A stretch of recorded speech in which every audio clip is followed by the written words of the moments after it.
l'émission de la semaine, Madame, Monsieur, nous recevons Madame Henriette Mvondo qui nous parle de son organisme qui met en relief en fait les immigrants. L'organisme s'appelle Bienvenue Immigrants. Et Madame Mvondo donc est avec nous à l'émission de ce soir et c'est très intéressant parce que c'est un ingénieur mais qui a donc changé de carrière. Bref, vous aurez l'occasion de l'entendre, c'est vraiment très intéressant comme témoignage. En deuxième partie de cette émission, Madame, Messieurs, nous recevons Monsieur Alain Oyono. Monsieur Alain Oyono, qui est originaire du Cameroun, d'ailleurs comme Madame Mvondo aussi.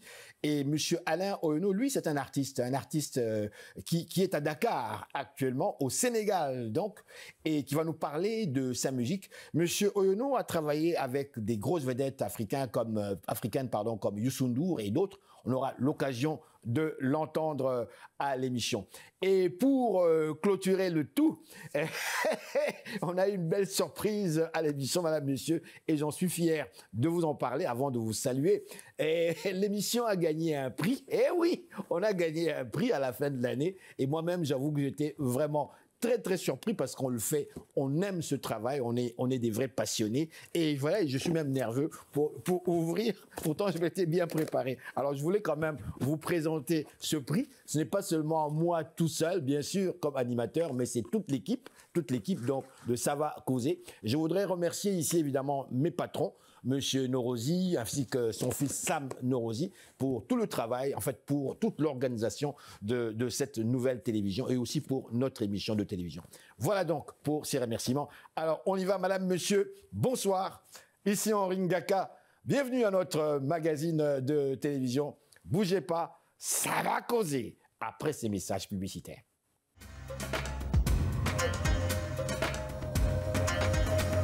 Et nous voilà de retour à notre magazine de télévision. Madame, Monsieur, je vous dis encore une fois bonsoir ou bonjour, où que vous soyez actuellement dans ce bas monde. Et si vous nous suivez à partir de YouTube, je vous dis encore une fois bonjour, merci de suivre cette émission qui est diffusée à partir de Montréal. Nous recevons aujourd'hui une grande dame. Elle est africaine, elle est originaire du Cameroun, elle est également québécoise. Bonjour Madame, comment allez-vous? Bonjour, je suis très honorée d'être ici, je vais très bien, monsieur. Madame Mvondo, avant d'aller plus loin, je vois votre sourire, vous êtes bien habillée, toute belle, ravissante, grande dame. Je le précise, madame est également ingénieure. Mais on va aller plus loin avant de sortir tout ça. Au fait, qui êtes-vous, madame?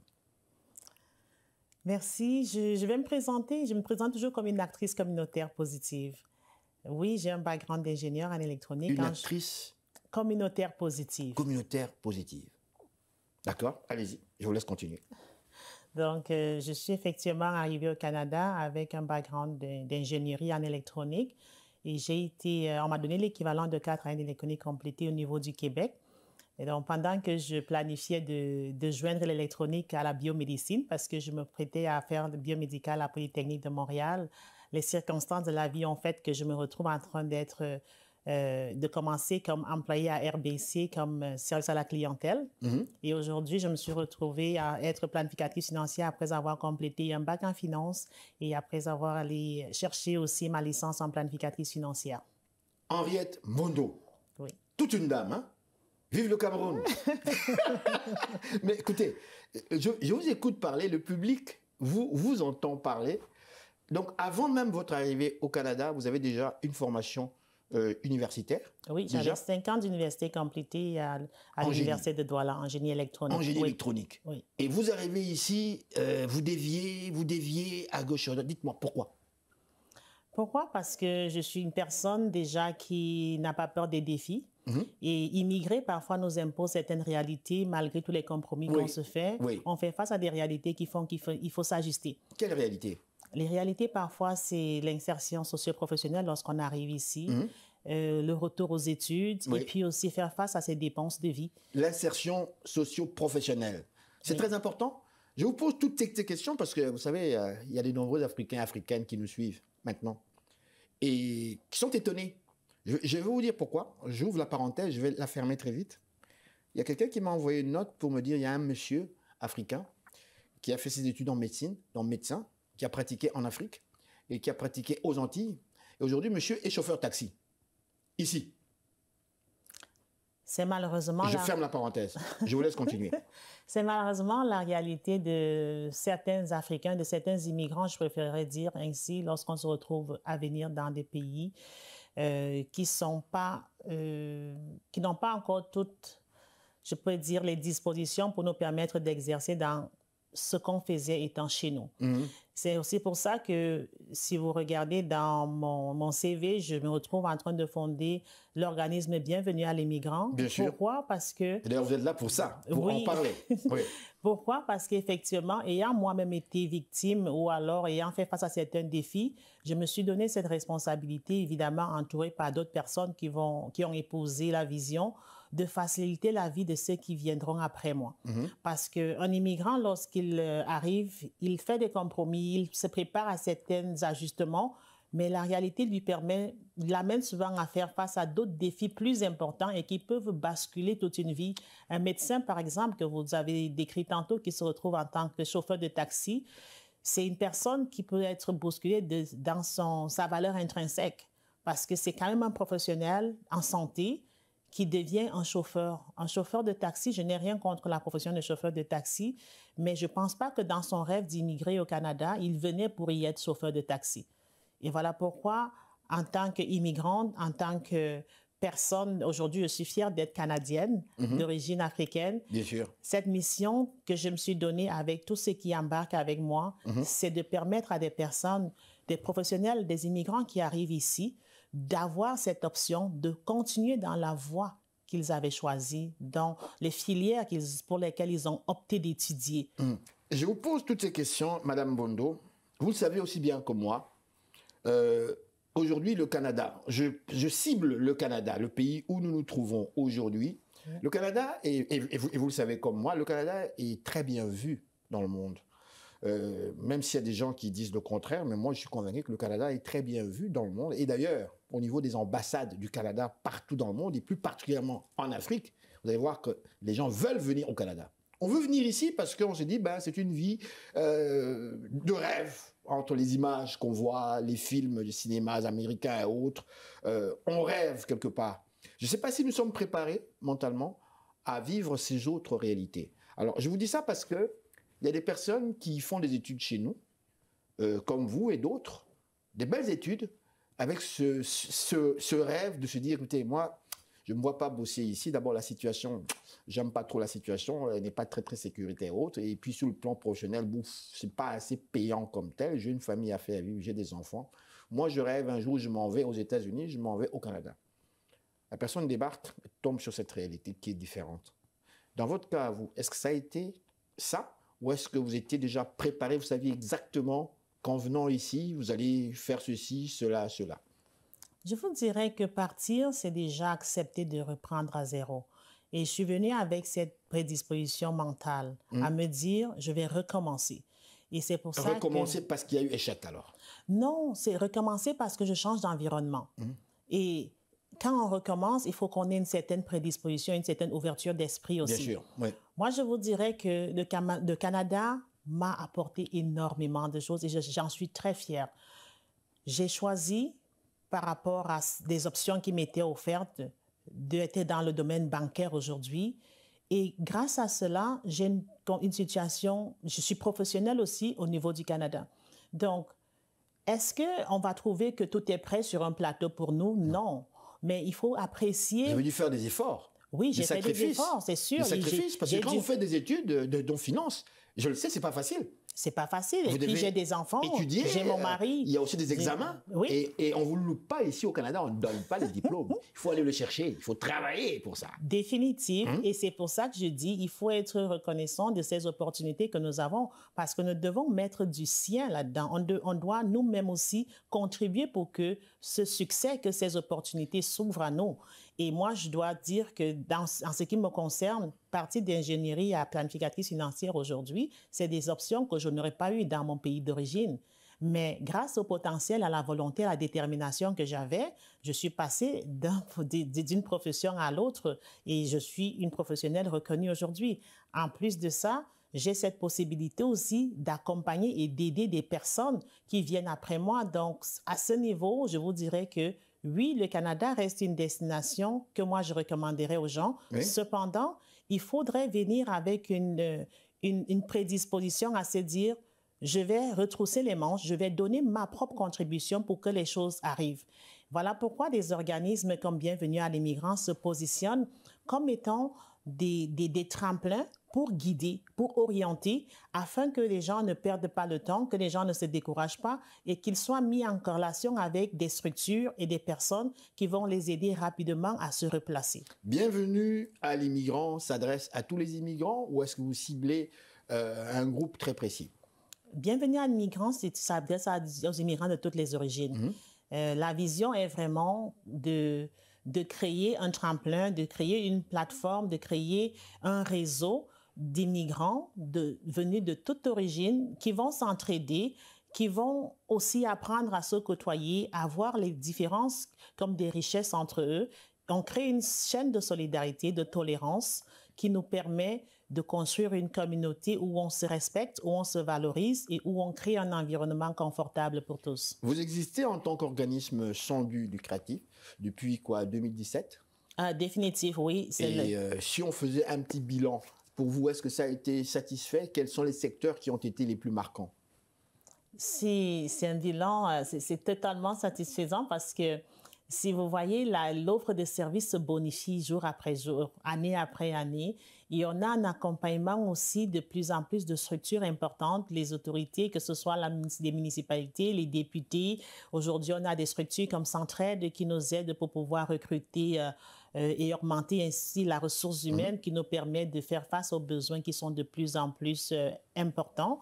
Le bilan, c'est vraiment des milliers de familles qui, grâce à leurs témoignages, grâce à leur insertion socio-professionnelle, grâce à des parcours, parfois des professionnels qui réussissent à acquérir leur propre structure, on est très satisfait. Je vois ici que dans les services, vous offrez beaucoup ici, là. Services d'aide à l'intégration sociale professionnelle, services d'aide à la gestion financière à travers des ateliers d'éducation, services d'aide à la déclaration de revenus en collaboration avec l'agent du revenu. Donc, les gens qui ont des problèmes, qui ne savent pas comment remplir leur rapport d'impôt, ils peuvent venir auprès de votre organisme et on va les aider. Définitivement, ça c'est un programme, mais nous allons faire la deuxième année que nous l'offrons. On a reçu des formations du gouvernement provincial et fédéral, effectivement, pour pouvoir faire gratuitement des déclarations d'impôts aux immigrants. La rentrée scolaire. La rentrée scolaire, ça c'est le chouchou. Vous offrez des cadeaux, hein? Oui. On est au ciel ici, quelque part. C'est magnifique. C'est vraiment, il y a un esprit de générosité et de besoin de faciliter, d'impacter positivement les autres que je trouve extraordinaire. Il y a des gens en Afrique qui vont vous suivre via YouTube et je vais lire ce que vous vous offrez ici. Une Africaine qui fait ça ici. Non, mais ça, c'est grave. Ce volet permet de la distribution des sacs scolaires contenant le matériel de base aux jeunes élèves du primaire et du secondaire. À ce jour, près de 350 jeunes ont pu bénéficier de ce service. Donc, vous êtes la Mère Noël. Je vous dirais que oui, quand on parle de Mère Noël, c'est mon visage qu'on va voir à travers Bienvenue à l'immigrant. Mais ceci n'est pas possible. Cet argent ne sort pas de mes poches. Donc, il ne faudrait pas qu'on se dise, Henriette, elle est milliardaire, elle donne. Non, c'est vraiment l'accompagnement des municipalités. Je fais un clin d'œil ici à ces personnes qui nous ont accompagnés pour qu'on puisse faire la distribution de ces kits scolaires. C'est des institutions financières comme Desjardins, ça va être Afrique Remit, ça va être la municipalité de Ville-la-Salle, ça va être le député provincial, M. Fred Beauchemin. Donc, c'est toutes ces personnes qui nous voient aller au quotidien, de voir cet accompagnement de proximité que nous offrons aux immigrants et qui nous encouragent parce que les kits scolaires, ça fait 5 ans qu'on le fait. L'année dernière, cette année, de 12 août, c'est qu'on avait donné ces 200 kits scolaires à des jeunes en compagnie de leurs parents parce que c'est une façon de leur donner, de leur donner cette motivation, de leur dire vous n'êtes pas seul et d'enlever ce stress de fourniture scolaire à ses parents, à leur dire vous êtes bien arrivés au Canada, on vous souhaite la bienvenue et nous sommes là pour dire à vos enfants vous êtes l'avenir. On voudrait que vous vous éloigniez du décrochage scolaire parce que l'avenir du Québec, c'est ensemble que nous le construisons. D'accord. Avant de revenir à la rentrée scolaire, vous le savez, il y a grève actuellement. Et donc, je ne sais pas comment est-ce que vous vous organisez avec ça. Mais vous m'avez mentionné quelque chose de très, très, très intéressant lorsque vous parlez de l'avenir l'avenir chez les jeunes. Lorsque vous parlez de décrochage, est-ce que au niveau de votre organisme, est-ce que vous avez eu à résoudre ce genre de problème? Je vais poser ma question plus précisément. Est-ce que des parents sont venus vous voir pour demander l'aide, observant que, bon, il y a certaines situations qui sont en train de se produire chez eux, le jeune, l'adolescent, bon, il n'a plus tellement d'intérêt. Enfin, bref, je vous laisse continuer par rapport à cela. Merci d'aborder cet aspect parce qu'avec la pandémie, il y a eu beaucoup de répercussions dans les familles et pas seulement au niveau des jeunes. Et effectivement, nous avons eu à faire des ateliers de coparentalité avec des experts dans le domaine pour accompagner, pour outiller les parents et les jeunes aussi à faire face à ce vague de décrochage scolaire ou de démotivation qui se passait. Nous travaillons, ce qui est fantastique, en synergie avec plusieurs partenaires. On fait affaire avec le CIUS, qui a une structure qui va comme accompagner le jeune de façon personnalisée, sans le juger, mais lui permettre de rester connecté avec la priorité, parce qu'on pense que les études restent le moyen pour lequel on aimerait que nos jeunes restent le plus connectés qu'ils le pourraient, afin de choisir les options qui sont les leurs. Donc oui, nous travaillons en synergie avec des structures qui nous permettent de faire face à ce genre de besoins pour lesquels nous sommes sollicités souvent. Évidemment, vous n'êtes pas l'experte dans ce domaine, mais je me risque à vous poser cette question.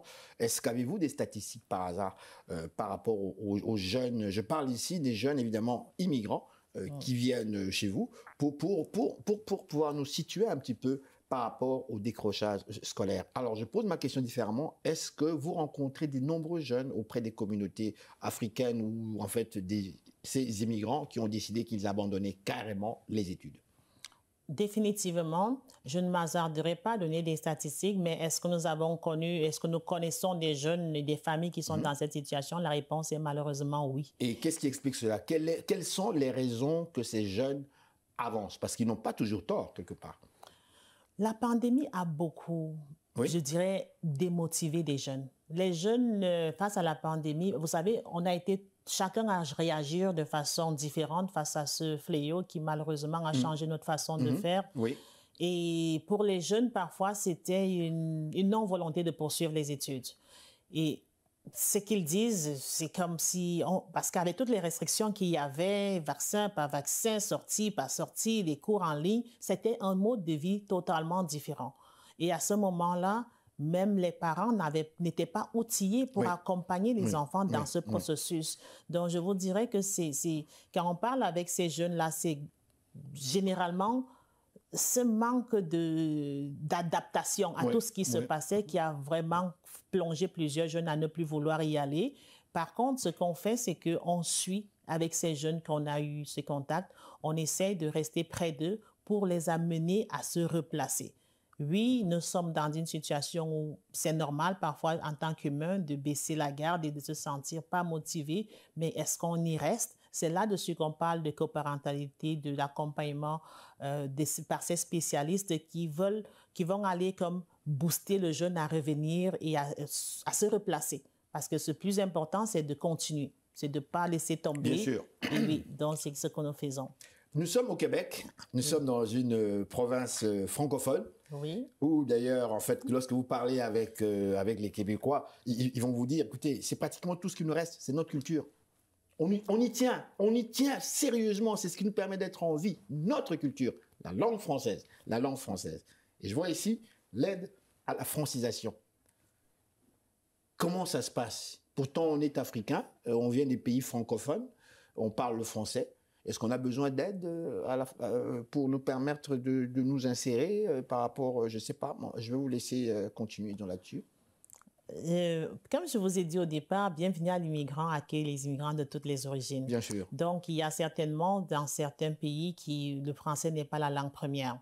Et ce que nous faisons, nous avons un partenaire qui s'occupe de la francisation du point de vue des adultes. Donc, nous avons opté pour le volet jeunesse. Et ce que nous faisons, on travaille avec les écoles, dans les classes d'accueil, le français étant très important et nous nous plaçons comme des Québécois qui veulent garder cette richesse qui représente le français. Nous organisons avec notre partenaire Épelle-moi Canada des concours d'épellation. ça permet aux jeunes d'être dans un cadre ludique où on joue, mais qui peuvent aussi gagner des prix.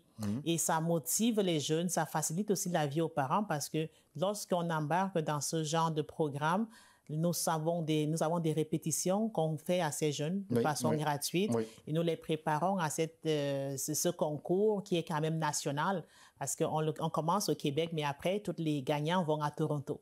Donc, c'est une belle façon, c'est une façon ludique d'amener les jeunes à aimer le français, à le conserver comme notre richesse québécoise. Vous voulez franciser aussi avec Toronto, quoi. Non pas seulement le Québec, quoi. Service alimentaire, service d'aide. Mais chez vous, vous avez tout. Donc, tout est là. Service d'aide alimentaire, service d'aide à la santé, au bien-être psychosocial des familles, le service d'aide à l'installation de base à travers le donné au suivant. Oui, le donné au suivant, c'est l'aide à l'installation de base, comme vous le dites. Nous avons un espace qu'on appelle un entrepôt où nous recevons des dons. Ce sont des meubles, des vêtements d'hiver qui sont très à la une maintenant, des chaussures, des ustensiles de cuisine. Et sur une base hebdomadaire, on a un comité de bénévoles qui s'occupe de faire des enregistrements des familles venues de plusieurs parties du monde parce que les statistiques montrent qu'on a des personnes qui viennent de l'Ukraine, qui viennent du Venezuela, qui viennent de l'Inde, qui viennent de l'Afrique. Et de toutes Gaza ces personnes... aussi. Oui, de Gaza aussi. Il y a des Gaza. Partout, vous serez impressionné de voir vraiment comme la diversité des personnes qui viennent à notre entrepôt et qui viennent chercher, c'est le jeudi matin, gratuitement. On ouvre les portes et ils vont se servir de ce que nous disposons. Donc, c'est ce que nous appelons... Ils ne payent rien. Ils ne payent absolument rien. Ils viennent le chercher et puis ça les aide à s'installer. C'est ce qu'on appelle l'aide à l'installation de base. Et samedi, le 16, nous avons fait une distribution pour plus de 285 familles, c'est-à-dire c'était des paniers de Noël et puis des cartes cadeaux. Évidemment, comme je vous dis, on a toujours des bailleurs de fonds qui vont nous permettre de faire cela, mais c'est de l'aide que nous donnons gratuitement. Aucune contribution n'est requise. Des personnes viennent, ils prennent ce que nous avons prévu pour eux et puis ils peuvent aller partager avec leur famille. Madame Mvondo, malheureusement, le temps s'est écoulé rapidement, mais quand même, dernière question, je vais vous demander ici de synthétiser. Qu'est-ce que le public qui nous a suivis aujourd'hui peut retenir par rapport à cette interview? Je vous dirais que la vision de Bienvenue à l'immigrant, c'est un monde, un environnement que nous devons créer où chacun a un rôle à jouer. La contribution de tous est très importante pour que l'immigrant qui vient, c'est notre voisin de demain. Donc, on doit l'accueillir avec cette ouverture parce que lorsque nous allons comprendre que c'est ensemble qu'on bâtit ce monde dans lequel nous voulons vivre, ce sera plus facile. Bienvenue à l'immigrant, c'est un organisme qui appartient à tous.